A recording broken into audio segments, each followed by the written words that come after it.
This video is about area of a surface of revolution. As always, begin by reading through the textbook and taking careful notes, but now consider the following highlights for this topic. Let's begin by recalling that lateral surface area of a cone has a formula given as the area equals pi r L, where L is the slant height of the cone. Now this really goes back to some geometry, maybe some review. You could look this up just to kind of refamiliarize yourself.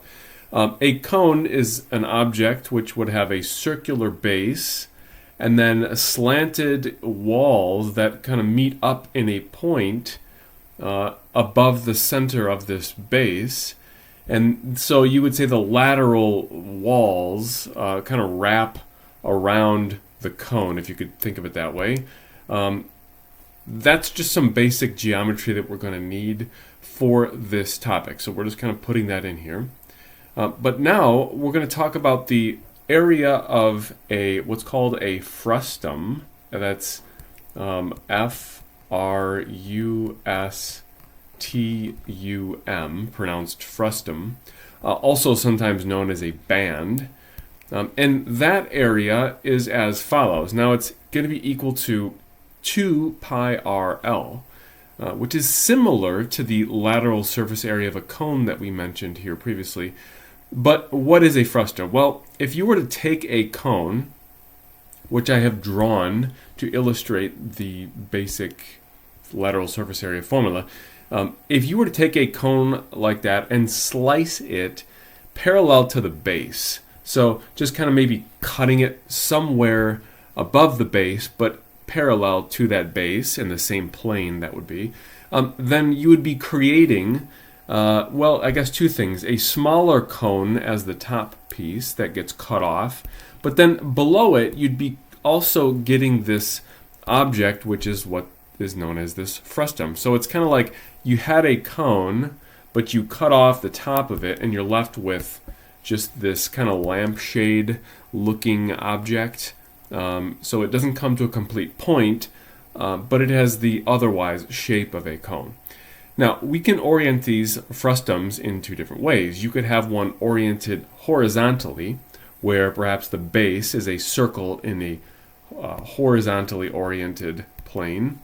And that would have the following. If you think of the radius from the center of the frustum going out to somewhere on the lateral surface, like the actual lampshade kind of object going around it, then that radius would have an x value because it's extending horizontally away from that center of the object or of the cone or the frustum.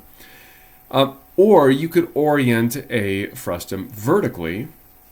So imagine now rotating this object 90 degrees so that now the circular base is actually vertically oriented, and then from that base a center would extend out from it, or you can imagine the height extending out from the center of that base. But now the radius would go from that kind of imaginary center line out to the edge of this frustum, which would be now a vertically oriented radius, which would be then a y value oriented vertically. Again, just kind of depending on the way that this object is facing. So we're talking about, again, a frustum, which is kind of like a chopped off bottom part of the cone, but that could be as if the cone were already pointing vertically, which would give you a horizontal radius extending out from the center, or as if that cone were pointing horizontally to the side, which would give you then a vertically oriented radius extending from the center of that cone out to the edge or the surface of this frustum. It's also probably important to note that this R we're talking about is an average radius, or that's what we're going to call it, an average radius. You may say, well, the edge or the surface of this frustum is slanted, perhaps, and therefore, how would you know where to put the radius? You know, if you're on the top, it might be a smaller radius. If you're at the bottom of this frustum, maybe a longer radius.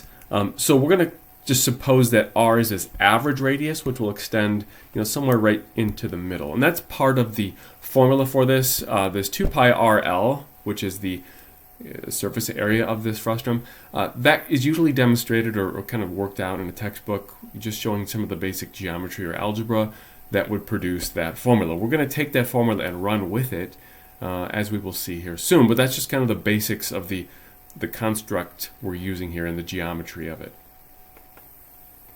Now with that geometry, let's start to put together some of the things we also know from recent topics. So let's recall that from recent topics, especially if you've been following along with this, we've talked about the arc length function.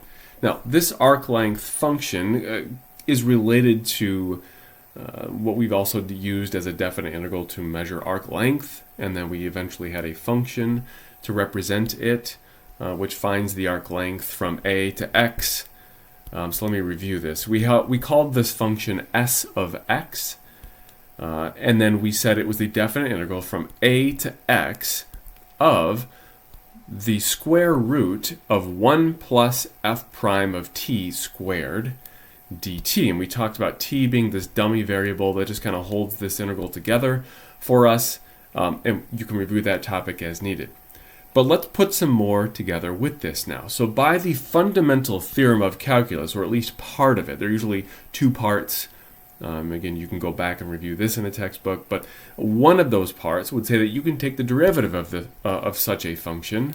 And so the derivative of our arc length function, which we could call s prime of x, or using Leibniz notation, ds dx, again, this is assuming we have a function of x here, and then that's equal to then the square root of 1 plus dy dx squared, or you could say f prime of x squared if you're using the prime notation. All right, so this is just now us taking the derivative of our arc length function that we've been piecing together as recently defined here. So the derivative of this function, as mentioned here, is just ds dx.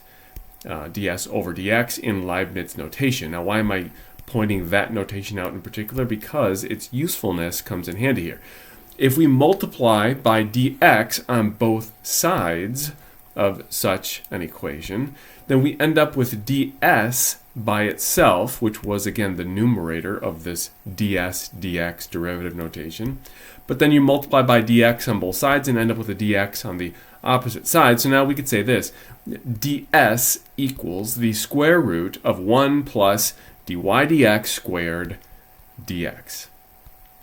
Now, similarly, if you have a function where x is a function of y, so maybe x is equal to g of y, then we have a similar situation, but you're switching around some of the variables. So you'd have, in that case, ds equals the square root of 1 plus, now notice the difference in the orientation here. So if x is a function of y, then its derivative is dx dy. So you're kind of flipping those differentials in that Leibniz notation.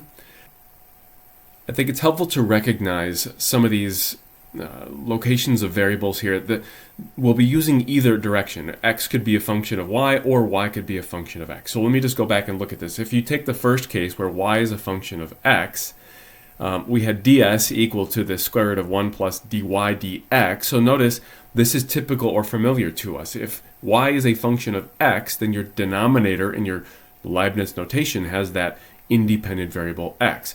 And notice that's going to match the dx that gets multiplied on both sides of this equation to solve for ds. So notice the denominator variable in the Leibniz notation, which is the independent variable here, matches the differential variable, or the variable of integration, which we will come to find here soon. Or secondly, if x is a function of y, then notice that ds differential is equal to the square root of 1 plus dx dy squared, and the dy matches that we would have multiplied on both sides for that case where x is a function of y. So again, just kind of recognizing those symbolic associations and patterns and matchups will help us as we start to use either of these ds formulas.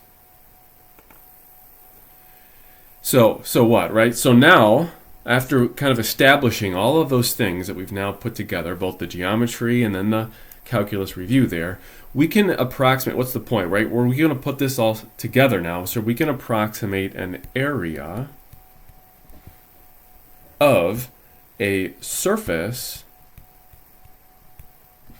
of revolution, that's our topic here, by adding up the frustums, there it is, we defined that above, is that kind of lampshade, bottom half of the cutoff cone shape.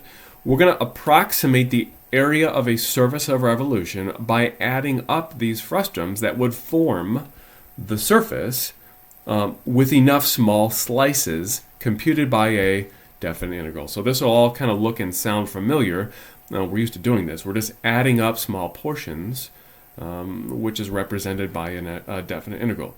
Now, there are some cases we can have here, and we're going to break them down into the following. You can rotate about the x-axis with a curve to form a surface, or you could rotate about the y-axis, again with a curve, to form a surface. Now, let's break this down a little bit. I'm going to draw some examples of this just to help hopefully make this visually appealing as well.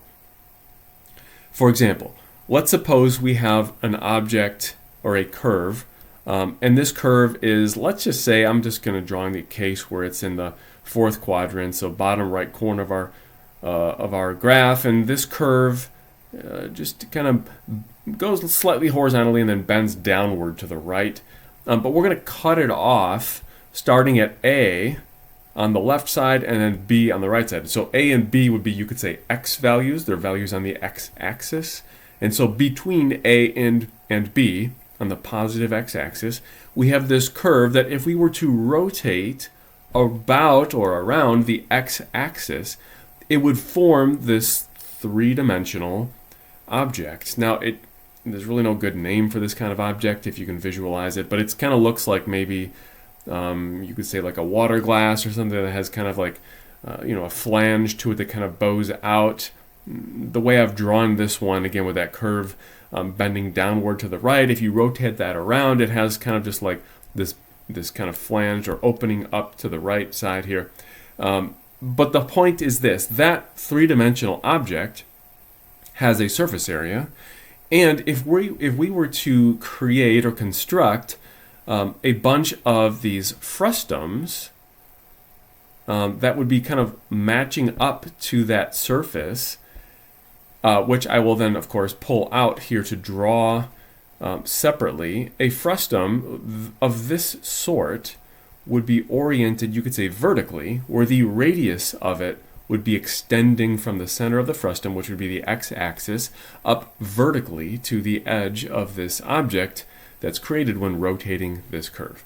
All right, so there's a lot of moving parts to this, but the visual, I think, of it really helps. The whole point here, too, is to remember that in this case, the radius would be a y value, a vertically oriented value, because of the way that this rotation is happening about the x-axis.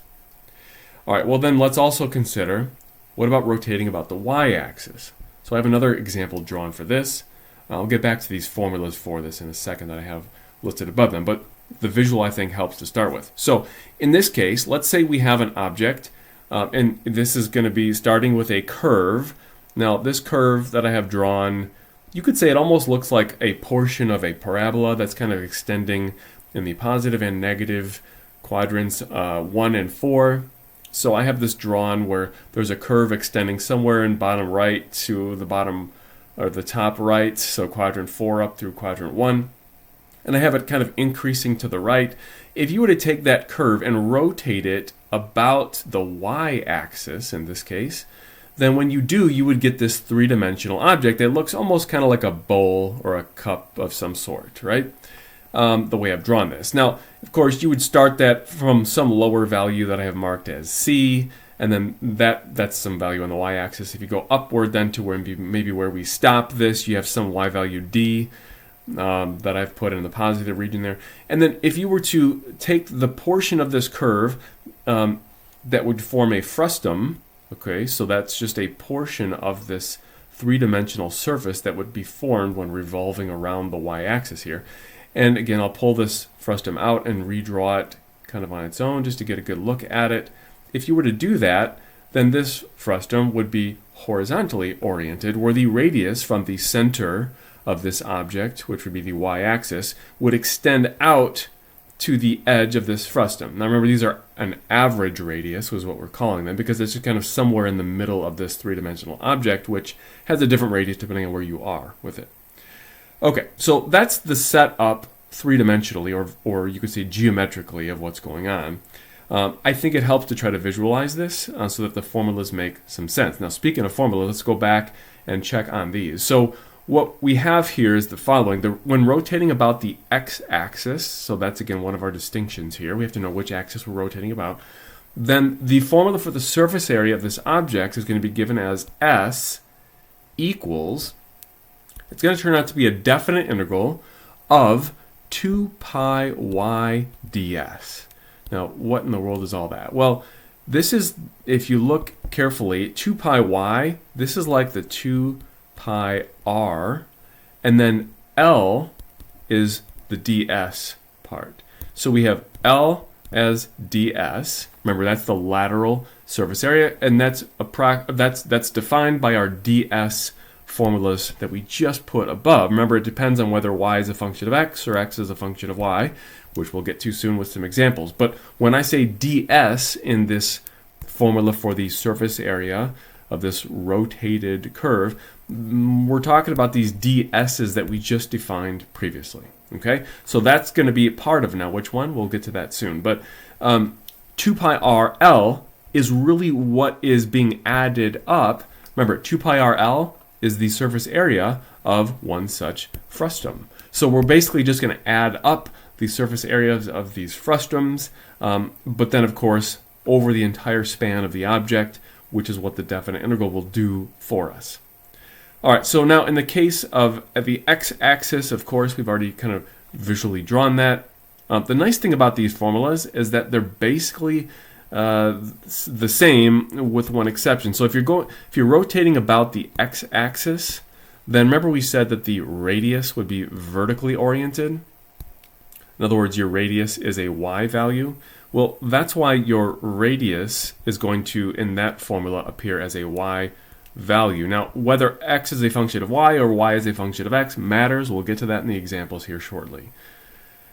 But secondly, if you're rotating about the y-axis, again, you have a similar setup here. S is equal to the integral of 2 pi x ds. So now, again, this is really just 2 pi r L, that surface area formula for the frustum.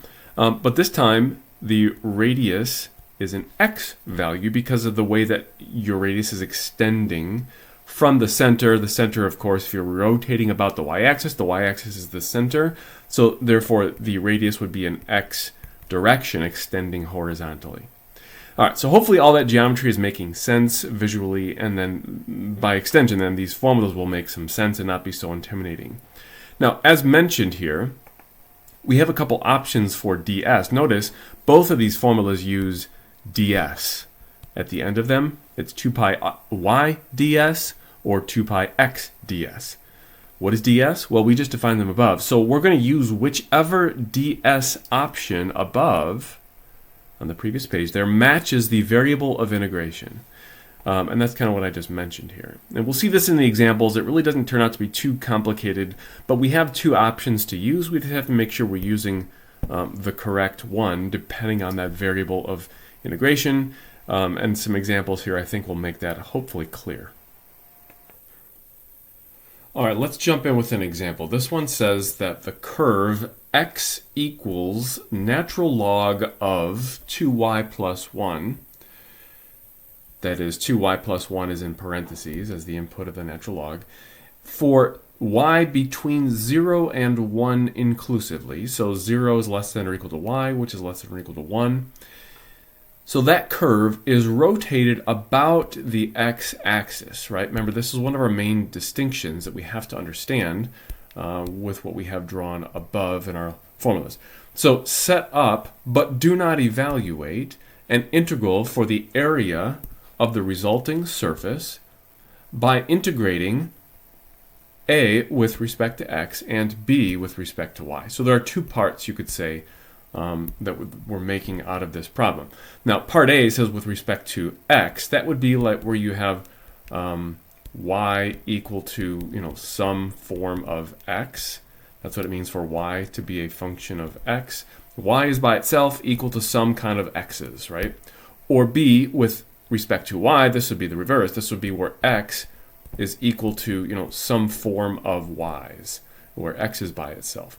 All right, so we have both cases we want to get done, and we have enough information above, I think, to do it. So let's just start breaking this down one piece at a time. Of course, these are already kind of labeled in the problem as part A and part B, where part A is with respect to x. So let's just start with that.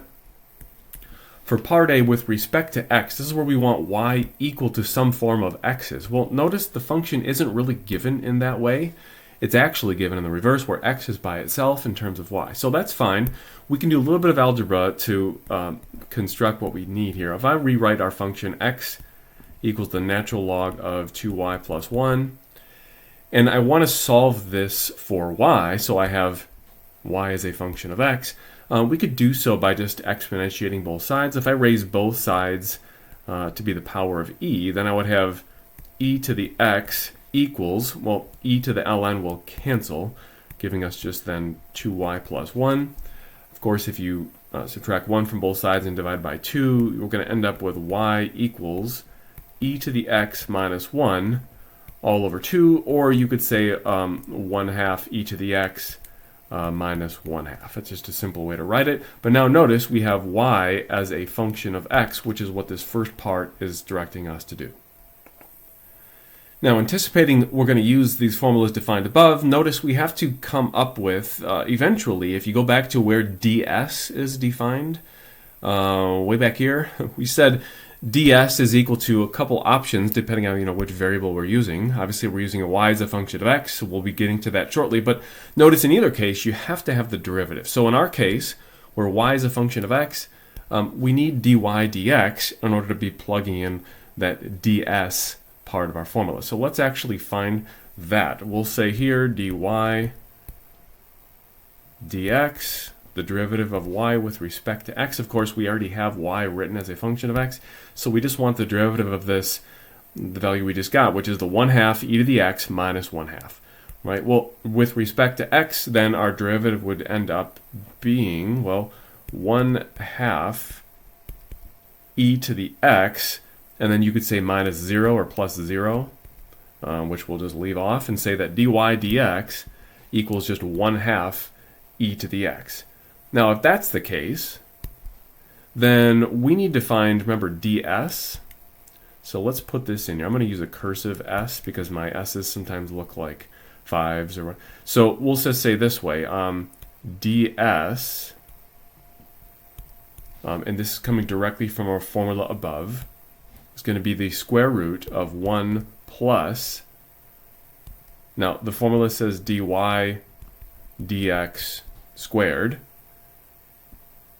and then dx. Remember, let's point out a couple key things. The variable of our independent variable, in this case x, for dy dx, that's got to match the variable of integration that we're going to end up using with the dx at the end. That helps determine which of those ds options from above we're using. We just need those to match. So let's put this together. This means we have the square root of 1 plus our derivative, which we just found to be 1/2 e to the x. If we plug that in, we'll get just 1/4 e to the 2x, and then dx at the end. Let me put our ds here in the beginning. So now we have our usable ds expression. That's going to get plugged in with our definite integral. That was a key part of what we were doing. So let's keep that in mind, and now try to put together the rest of this definite integral, because we're ultimately trying to find, now it says set up but don't evaluate. That'll save us a little trouble here. Sometimes they're just helping us kind of orient our minds around the setup and the evaluation. We'll do an example of actually evaluating here shortly, but this one they just wanted us to set up the integral. So let's do that. We're going above with our s formula for the integral, which will be the integral, and of course in this case we'll want to plug in our bounds. We'll do that shortly, recognizing, I think, something about where this function is defined. Remember, it said it was from only y being between 0 and 1. So we'll have to keep that in mind when setting up this integral. But let's do this symbolically first. We're going to use the 2 pi y ds. So we have the integral from the integral of 2 pi y ds. And remember, this is the case where I'm rotating about the x-axis. This determines or sets up everything we're doing. You can refer back to these pictures. If you're rotating about the x-axis, this is the case of the first diagram I drew. That means your radius is a y value, vertically oriented. And so we're going to make sure that's all lining up as we put this integral together. So we have s equals the integral of 2 pi y ds. So let's take this a step further and start plugging in some more information. So we have this integral of 2 pi. By the way, 2 pi could be brought out in front. It's just a constant factor. So you could put the 2 pi in front of the integral. That's fine. And then we have y ds. Now, notice in this case, we're expecting to use the ds formula that has where y is a function of x, which means you're going to have a dx at the end of that ds formula that we have above. So that means we have to be careful about how to set this all up. What does that mean? That means the y for our formula for the radius actually has to end up being an x value. Well, actually, that's fine because we already have y solved in terms of x. So we'll be able to plug that in pretty simply. In fact, let's just do that now. Instead of y, which let me I'll write it first and then I'll highlight. So I have the 2 pi just kind of written out in front. We're just piecing this together. Next is the y, but the y is actually equal to 1/2 e to the x minus 1/2. That again is exactly what y is equal to, and that's replacing the y in this integrand. And then after that, we're going to have ds. But let me not get ahead of myself and try highlighting some of these things just to make sure we're keeping track of this. So the y so far is in place. Of course, next we have ds to put in, but we already know what that is. So I'm going to write that as the square root of 1 plus 1/4 e to the 2x dx. And again, let me highlight this to make sure this is all piecing together well enough. So now we have ds getting replaced to, well, what we said it was equal to in that previous step. So hopefully this is all making enough sense. Let me also highlight, just so we don't lose track of it, where that 2 pi went. We just kind of brought that out front, which is fine to do or not. You could leave it in the integrand after the integral symbol. That's fine too. All right, so this is what we have so far as our main setup. Just, again, piecing together one part of the formula at a time, but it's just a lot to kind of keep track of. Actually, I should probably keep this expression in parentheses that I have here. So this, what we plugged in for y being 1/2 e to the x minus 1/2, I'm going to put that in parentheses to make sure that's properly set up in here as two terms that are held together in those parentheses. But now notice also that we want to start putting in some bounds to this definite integral. So let's do this by recognizing that if in this problem as defined y is between 0 and 1, we actually don't even need a visual representation of this, though it's not bad to do that if you want to try to play around with the graphing. That's fine if you like to see the visual of it, but we don't even need it because we know the function for x. And we even solved it in the case of y. So we can just plug in these bounds as given, right? We were told that y is between 0 and 1. Well, let's just plug that in. And what if y was 0? And if you plug that in where x is in terms of y as originally given here, then plugging in 0 for y, that lower bound of our interval, would give you the natural log of 0 plus 1, also known as the natural log of 1, also known as 0. So we're just plugging in the bounds to get our integral bounds. Of course, the upper bound matters also, so that would be y goes from 0 to 1. if you plug in 1 for y in our originally defined function, then you'd have 2 times 1, which is 2, plus 1 is 3. So we're talking about the natural log of 3 for our upper bound for this definite integral.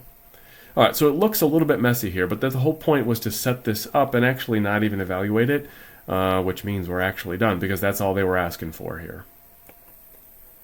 Now we could get a little prettier on this. If you notice just some basic algebraic simplification here, you have this factor of 2 out in front, and then we have these 1/2 in our first factor of the integrand.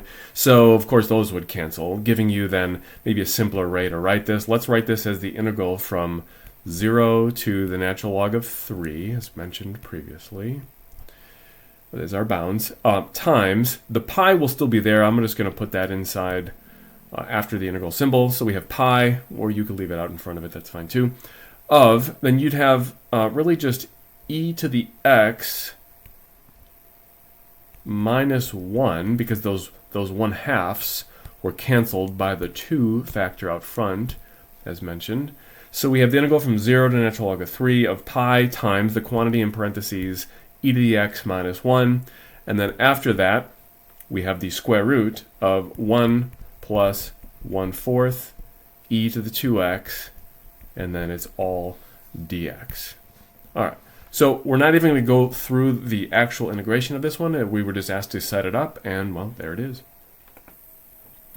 All right, well, that's only part A. If you go up, and remember, we have 2 parts with this one. The first was where y is a function of x.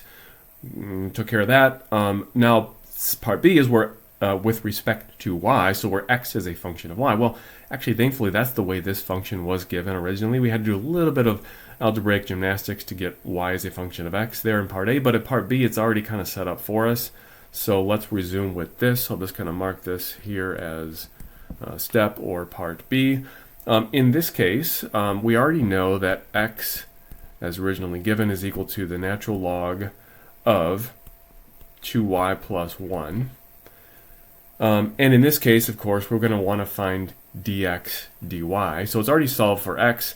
Let's say then that dx dy, so the derivative of x with respect to y, this is going to be a natural log derivative with a chain rule involved. So the derivative of ln of 2y plus 1 is really going to be 1 over 2y plus 1, so 1 over the input, times the derivative of the input, which would be just a 2. So there's the chain rule happening. So really we have dx over dy is equal to, let's write it, let's leave it as that. You could put the 2 in the numerator. I'm not going to do that because I want to show exactly how everything came. That chain rule, don't miss that. There we have. Now let's then bring out the ds we're going to need. So for this case, notice this is going to be this where ds is equal to the square root of 1 plus. Now in this one we have dx dy, as we already found. This is where x is a function of y. So we have our derivative with respect to y as dx over dy. Of course, that's squared in the formula. And then remember, the variable of integration has to match that independent variable. Just take a moment to highlight that again. So dy, those y's have to match as noted above. Those little tips, I think, help keep you on track and confident as you're moving. So we have, what we want is ds equal to the square root of 1 plus dx dy squared, and then dy. So we want to put this all together. Of course, we'll get an algebraic function for this when we plug in what we found for dx dy. But let's do that here to finish off. We'll say s, then our overall surface area function is going to be the integral of, as we have it defined above, it's 2 pi y ds. But let's plug this in. It's going to be the definite integral from, if we're doing with respect to y, which is what this one is, then we know those bounds. They're just given in the original interval from, 0 to 1. So we can just say that our definite integral is going simply from 0 to 1 because we're using a y variable in our integrand. I'll just put the 2 pi, and then I'm going to leave the y as is. And then for ds, we're simply going to put in the root formula we already noted. So we have the square root of 1 plus, and then it's dx dy squared. Well, we know what dx dy is, so we'll plug that in, but we're squaring it, which should end up being 4 when you square the 2 in the numerator there, over the denominator squared. I'm just going to write that as 2y plus 1 in parentheses squared, and then of course a dy at the end of it. But this is a fair way to satisfy. It's just setting up the integral. So notice again, the variable of integration, in this case dy, matches the variable that's in the integrand, which is a y showing up in a couple places. And that's even true in the first part we did, right? The variable of integration in that part A was x. Notice all the variables in the integrand are x. So those little details help keep us on track, and let's just kind of take note of that to double check it when we're putting this all together. But ultimately, that should do it. Remember, they just wanted us to set up but not evaluate it, and so we could call that our setup integral. So I'll highlight those variables just because that's a key, I think, way to make sure you're on track, is just kind of recognizing that which variables should be matching when you're setting up these integrals. Let's try another example for number 2. This one says the curve y equals 1 plus sine of x for x between 0 and pi over 2 inclusively. So 0 is less than or equal to x, which is less than or equal to pi over 2. That curve over that region is rotated about the y-axis. So now we're changing the axis of rotation here. Set up, but do not evaluate an integral for the area of the resulting surface by integrating, and again, 2 parts, a with respect to x, so that would be a y equals some form of x's, and then part b with respect to y, which means x equals some form of y's, kind of like the previous problem, but just some different functions here going on, or a different function going on. So let's break this down, starting with part A. Part A wants y as a function of x, but that's exactly how the function is given. So that's kind of an easy place to start. If y is already equal to 1 plus sine of x as given, then we should be able to find its derivative with respect to x with no problem. So we'll say dy dx, derivative of y with respect to x. Well, if y is equal to 1 plus sine of x, then its derivative would just be cosine of x. So we say dy dx equals cosine of x, which implies then, for us to get our ds part of this formula together, again, we're going to pick the one that matches the variables we need. We know it's going to be a big square root containing a 1 plus our derivative squared. Well, in this case, we're using dy dx squared, and that's already what we computed. And then, of course, the variable of integration is going to match the independent variable, the denominator differential variable of this derivative. So since it's dy dx, then we have a dx differential for our variable of integration that we'll be using to set up our integral here shortly. So now let's put this all back together a little bit more. This is ds equals the square root of, we'll put this in place. So we have 1 plus, we said dy dx is cosine of x, so that's just 1 plus cosine squared x, and then dx. Now, if we're trying to put this all together in the integral, all we need is to plug it all in place. So let's say, using our formula above, s equals the integral of 2 pi, which you could put out in front, 2 pi x ds. Now, why are we using x here? Because let's kind of remember where we are. If we're rotating about the x-axis, let me highlight this, right? So this problem is now rotating about the the y-axis. I said that wrong. We're rotating about the y-axis in this problem, which means, as you can go back and check above on our little formulas here, when you're going around the y-axis, your radius is an x value, as we mentioned above. So just keep in mind these visuals. That's why I drew them above. I think they're helpful to kind of orient yourself to make sure all your variables are matching, which means your radius, if you're going around the y-axis, will be an x value. So that's why the x is showing up as the radius in our formula here. So we have S for our surface area formula, s is equal to the integral of 2 pi x ds. But now we can plug in what that actually means, since we know that already. And if we're doing x's from 0 to 2 pi, then that's actually exactly what we're going to use for our bounds. There's nothing fancy to do there. We were already told that those are the bounds for the interval for x, as given in this problem. So we have the definite integral from 0 to 2 pi, pi over 2, of, and then our integrand is going to be 2 pi x ds, but we know what ds is from what we just computed, so it's going to be the square root of 1 plus cosine squared x, and then dx. And that should actually do it for everything we need to set up but not evaluate this integral, given this information in part A.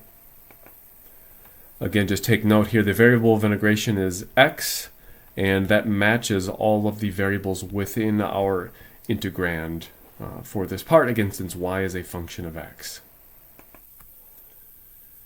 All right, let's move on to part B now, which is where x is a function of y. All right, so let's mark this down here, moving on to part B. Now, for the originally given function, we have to do a little bit of algebra on this. So we were given that y equals 1 plus the sine of x, but that was given where y is a function of x. We want to reverse this now. So let's solve for x. Well, if you subtract 1 from both sides, you'll end up with this. Let's see, y minus 1 equals sine of x, but then you can take the arc sine or the sine inverse of both sides. So we'll do that and say then that x equals, I'll just write it as arc sine, also known as sine inverse of y minus 1. That would be how we could solve for x. That's just giving us x as a function of y, which is part of what we need. So let's leave that there, but then also recognize we have to then find the derivative of this. So we want now dx dy, again, where x is a function of y. Now we're using that form. So if we use what we just computed as x in terms of y, then dx dy is the derivative of arc sine of y minus 1. We'll have to kind of pull back one of our formulas for this. You might recall that arc sine has a formula for its derivative. It would be 1 over the square root of 1 minus its input squared. Well, that would be like y minus 1 squared. So dx dy, the derivative of x with respect to y, is going to be equal to 1 over the square root of 1 minus the quantity y minus 1 squared.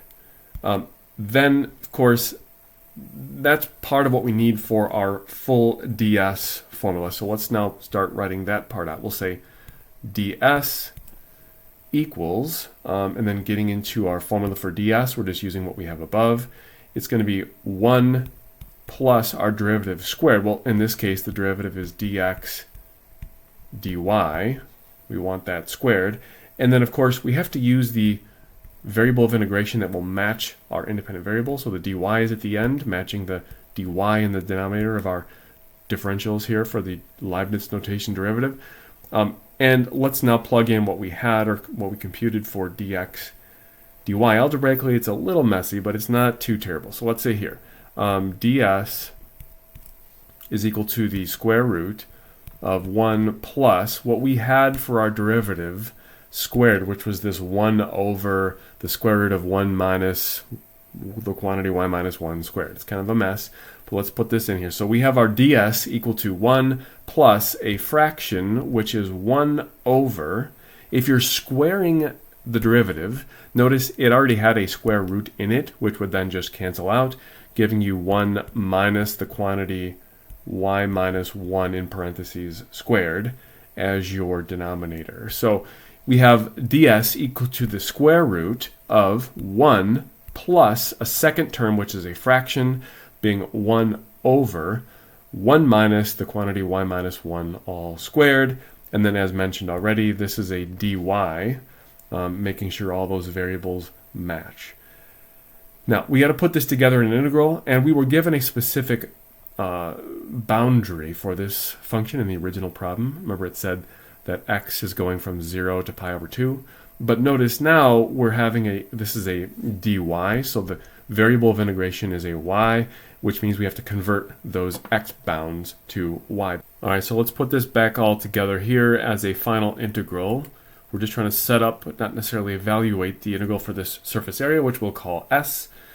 And it's going to be, going back to just our basic formula, remember it's the integral of 2 pi RL. Well, in this case, since we are, let's remember this, since we are in this problem rotating about the y-axis, that means that R is an x value. If you're rotating about the y-axis, then as we said above, that'd be like the case we drew above, where the radius is extending out from the y-axis, which would be an x value. So I just want to make sure this is all connecting. There's multiple pictures here, but I think they do help if you're grasping them as we go. So where are we now? Let's see. Okay, so we are putting together this integral, which is now going to be a 2 pi x ds. Again, we know it's the x because it's rotated about the y-axis, which would produce an x horizontally oriented radius. So we have the integral of 2 pi x ds, but now let's put this in terms of an actual definite integral. Now, we said in this problem that the bounds for this function, which is given as y equals sine of x, y equals 1 plus sine of x, it was given from where x is between 0 and pi over 2 inclusively. So what we need to do is turn those bounds into the boundaries for this definite integral, knowing that, again, that in this definite integral we're going to have ds is going to be ultimately ending with a dy. So y is our variable of integration, which means y's need to be our bounds of integration, which means we have to do a little bit of switching on that. So if it was given from where x is between 0 and pi over 2 inclusively, let's just do one bound at a time. The lower bound, where x is 0, if you plug that in for x in a given function, you have 1 plus sine of 0. Well, sine of 0 is 0, which means you have 1 plus 0. The lower bound is just 1. And then similarly, if you plug in the upper bound of our given interval for x, which was pi over 2, if you're plugging that in for x in the original function, then you have 1 plus the sine of pi over 2. Well, sine of pi over 2 is 1. Therefore, you have 1 plus 1, which means your upper bound must be a 2. So we're getting those bounds of integration directly from the given interval, but having to switch the variable on it. Sometimes that's necessary. And then let's put this all together. As the integrand, we have 2 pi, which, yes, you could put out in front of the integral if you want. And then x, but remember, we're going ultimately here for a dy, which means we have to have not an x variable, but a y variable in our integrand. So we're going to use the form where we solved it for x already, which would be arcsine, or you could write that as sine inverse of y minus 1. And then ds, which we already computed, is this big ugly square root. It's the square root of 1 plus a fraction, which is 1 over its denominator, which is 1 minus the quantity y minus 1 in parentheses squared. And then we have our dy at the end to finish it. So again, check your variables to make sure everything's lining up. We have a dy at the end of our integral, so all the variables before it should match that, and they do. Notice it's all y variables matching the dy. Those little checks just to make sure you're on the right track. All right, let's look at a third example. This one says find the exact area. So now we're actually going to try to get the area rather than just setting up the integral for it.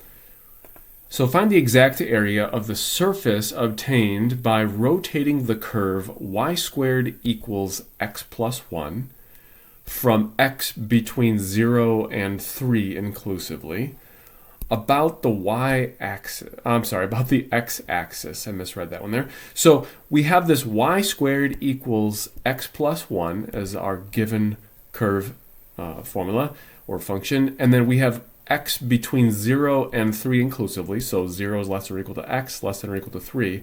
We want this about or around, you could say, the x-axis. Well, let's kind of remember from our diagrams above, if you're rotating about the x-axis, then your radii, or any radius, any average radius you're using, is actually a y value. So just kind of refer to those diagrams above. When you have a radius, I'm not going to draw the full elaboration here, but you have this, like this frustum kind of object going around, right? And the radius, if you're going about the x-axis, then those radii are actually y values because they're vertically set up. So just kind of refer to that. I want to make sure that's all clear as we start putting this together. So r, the radius, is going to be a y value. Now, let's put this together, though, realizing that y squared is given, not y. So I think with a little bit of work, we can get y, and this will help. So if I know that y squared is given as equal to x plus 1, as was provided, but I could just take the square root of both sides. I'll then say y is equal to, really it'd be plus or minus the square root of x plus 1, but don't worry, the bounds will take care of that, and we're rotating this anyway, so we actually don't need the plus or minus. We could just say the square root of x plus 1, because when you rotate it all the way around the y-axis, the x-axis, sorry, you're gonna be touching the top and bottom, so the plus or minus becomes irrelevant here, and so we'll end up saying then that y equals the square root of x plus 1.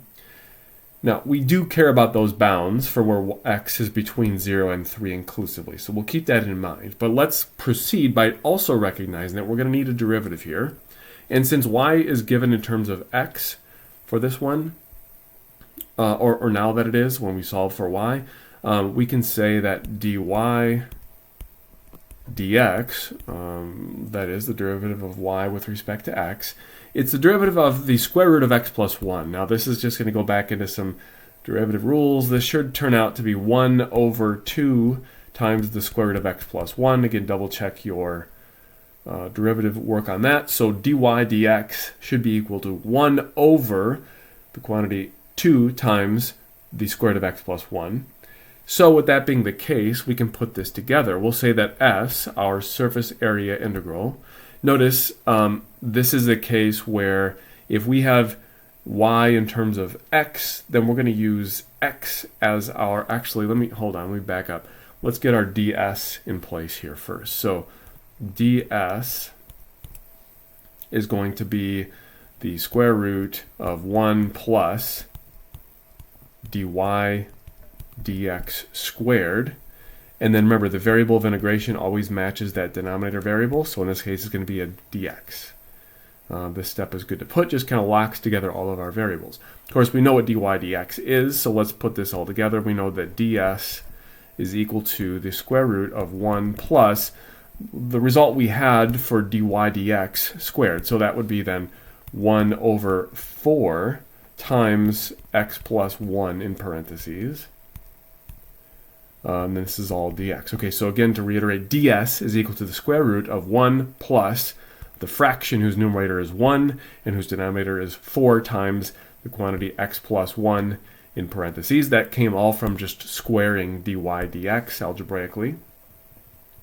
So now we can start piecing this together. I think once we have those all written out more carefully, it's easier to do here. Let's say then S equals, our surface area is going to be the definite integral. Now notice our variable of integration is going to be an x because of our dx here. This is all these variables need to line up. And the good news is that's what was given as the boundary for x. We were given where x is between 0 and 3 inclusively.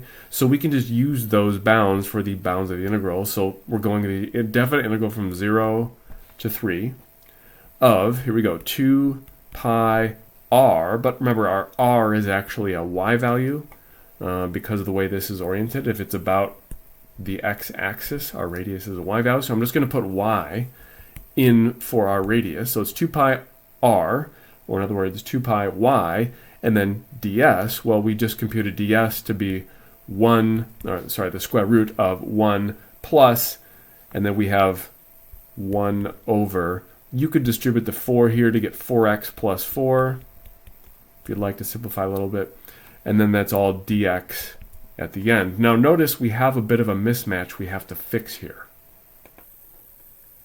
Our variable of integration is an x, which is appropriate. That came directly from our ds formula.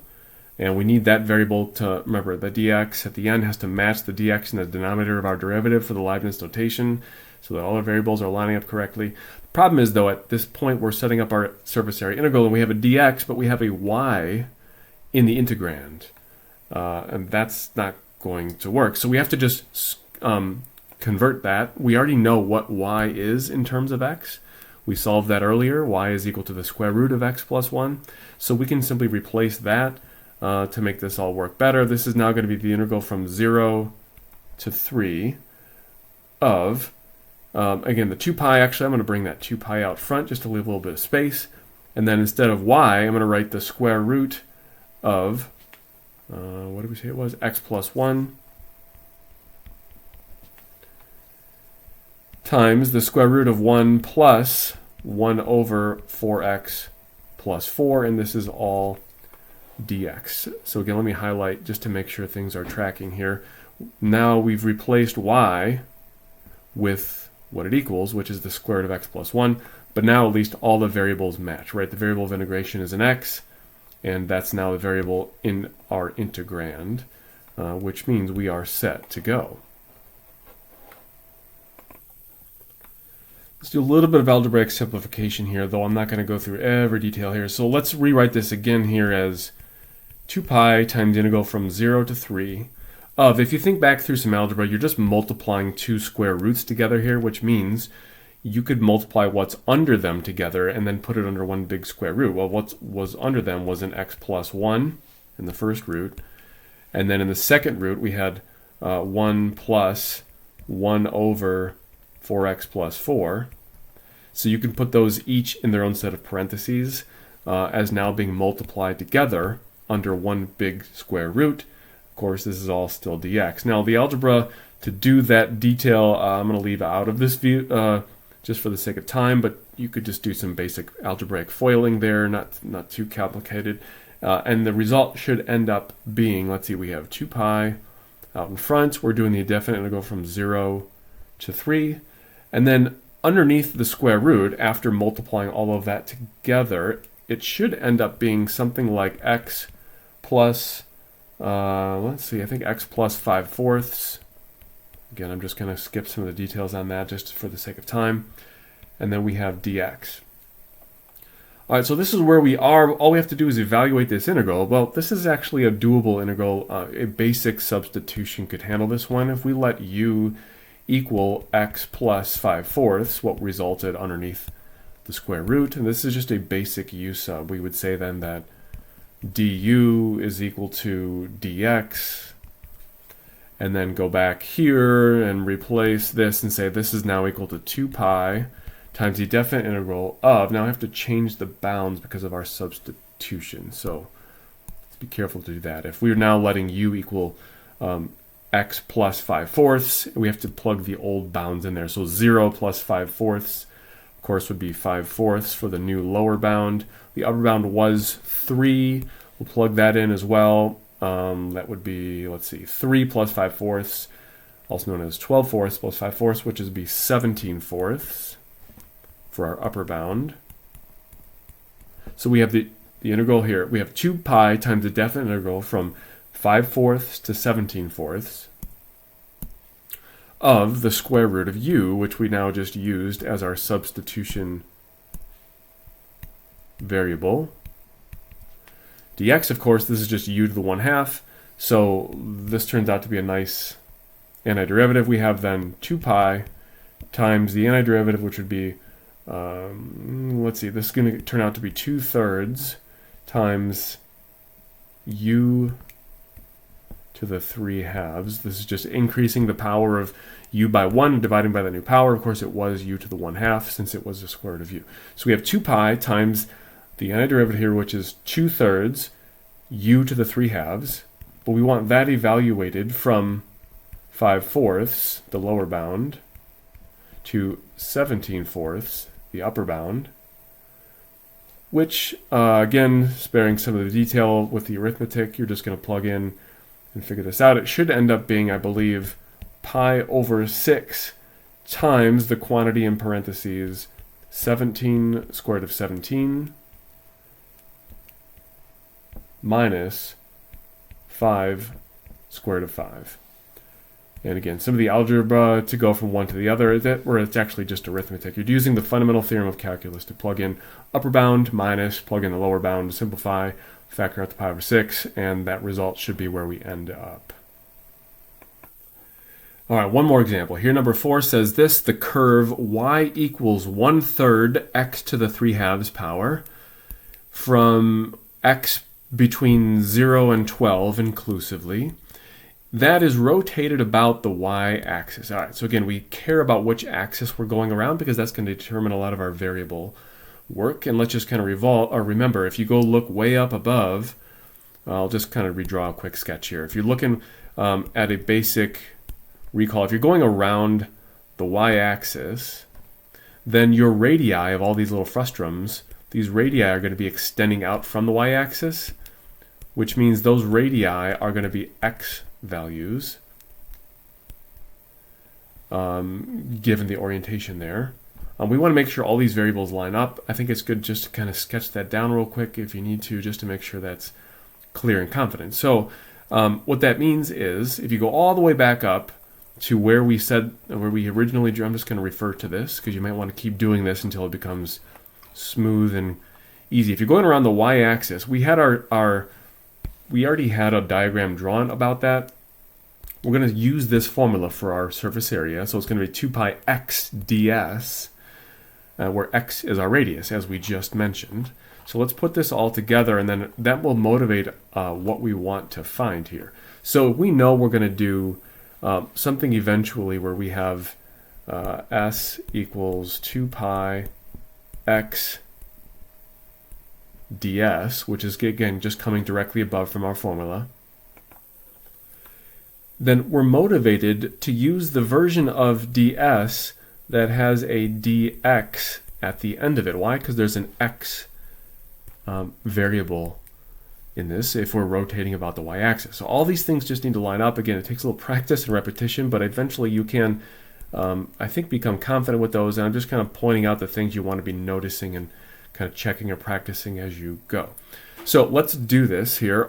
That's good news. We already have y in terms of x as given, and we have boundaries provided for x being between 0 and 12. So let's kind of put this all together. So we'll say S, our surface area that we're trying to find, capital S, it's going to be the definite integral from 0 to 12. We're using x values here. Now we're going to have to let me back up and find some more things first, of course. So let's do this here. We got to find the derivative. Let's say this, dy dx, right? This is all going to be part of our formula eventually that we put in for ds, right? So dy dx, where y is given as 1/3 x to the 3/2, that would be then just 1/2 x to the 1/2, just doing a basic power derivative rule there. So we have 1/2 x to the 1/2 as the derivative of y with respect to x. So dy dx equals 1/2 x to the 1/2, which means then that ds, which is ultimately what we need to be putting in here, right? This is going to be the square root of 1 plus our dy dx squared, which means we have the square root of 1 plus what we just computed. So that's 1/2 x to the 1/2 squared. And then, of course, the variables need to match. So there's going to be a dx situation, as we already described. Remember, the variable of integration needs to match the denominator variable in the derivative, Leibniz notation. So dy dx means you're doing a dx at the end. And that means then if you're doing a dx, as we already kind of indicated above, that you better have an x in your integrand, which we're getting to here, right? So we're piecing all this together, again, being very careful and mindful about all these variables that need to match up.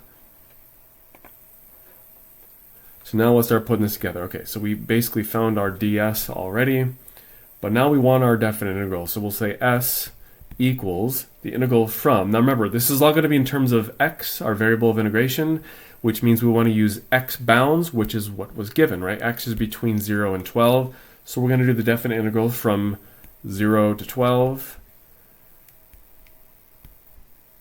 of, we have 2 pi, which you could put out in front, 2 pi x, which is our radius, as noted above.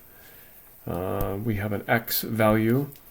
And then we have our ds after that, which we just found. This will become, let's see, if we put this all together and square our derivative, we should have the square root of 1 plus 1/4 x, and then dx. So this is just our derivative squared, simplified, underneath our square root, computing for our ds value. Notice,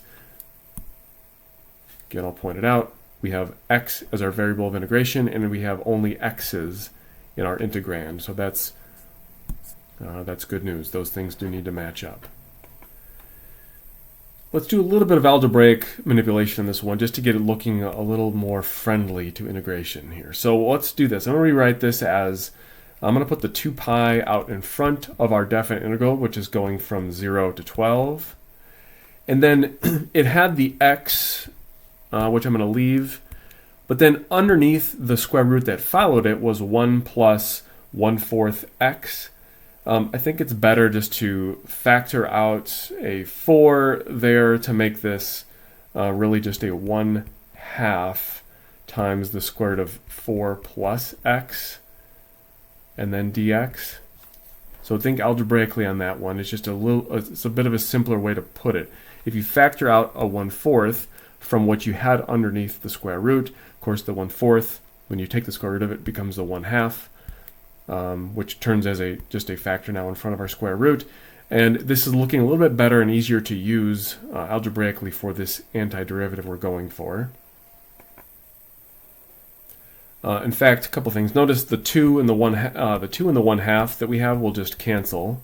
That's even simplified a little bit more. So let's carry on here. So if we rewrite this, we have the definite integral from 0 to 12. So the 2 and the 1/2 canceled, but the pi did not. So I'm going to leave the pi out in front.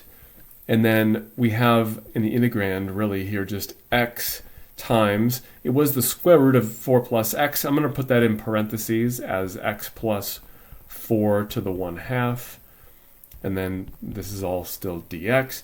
Now we're trying to do an integral here. This may look familiar, and if you go back to some recent integration or past integration rather, you might find that, oh yeah, this is doable with a substitution. So let's let u equal the value that's inside the parentheses. In this case, it's the x plus 4. And if that's the case, then of course du is going to be just dx. And that's helpful because then you can take our substitution equation, the u equals x plus 4, and solve that for x. So that would imply that x equals u minus 4, which will help us replace even the single x factor we have in our integrand. So we should be able to put this all back together. Let's do so now. We have the definite integral with a pi out in front of it. Now we're going to have to change the bounds since we did a substitution. So we were going from 0 to 12, but if you plug those in now to our substitution equation where u equals x plus 4, now we're going to be going from 4 to 16, just plugging in 0 for x and then 12 for x in that u equation. You get the new bounds for u. And then continuing after that, instead of x, as mentioned already, we know that x equals u minus 4, so we're going to replace that in parentheses u minus 4. And then we have u to the 1/2 after it, dx, actually du, since now we're doing a substitution and we already know that du equals dx. Alright, so this is where we are so far. We have to just do some basic simplification on that. Let's proceed again. This would mean we have the definite integral with pi out in front from 4 to 16 of, if we distribute the u to the 1/2 algebraically in here, we would end up with u to the 3/2 minus 4u to the 1/2, and then this is all du. So of course we just need an antiderivative here using our fundamental theorem. This should turn out to be, we'll leave that pi out in front, and we should end up with, I believe, a 2/5 u to the 5/2 minus, and then it should be an 8/3 u to the 3/2. This is just doing antiderivatives on these previous terms with the power rule for antiderivatives here. And this is all going to be evaluated from 4 to 16. I'm going to spare you the details on the arithmetic. It gets kind of ugly here. And for the sake of time, you should end up with an overall simplified result. It looks crazy, but again, the details will tell the story as you go through them. It should be 3712 pi, 3712 pi over 15. Now those numbers look crazy, but again, they're just coming directly from the fundamental theorem of calculus and that previous step. It's just some nasty arithmetic. So you can find your way through that, but that should be the result we get for this one.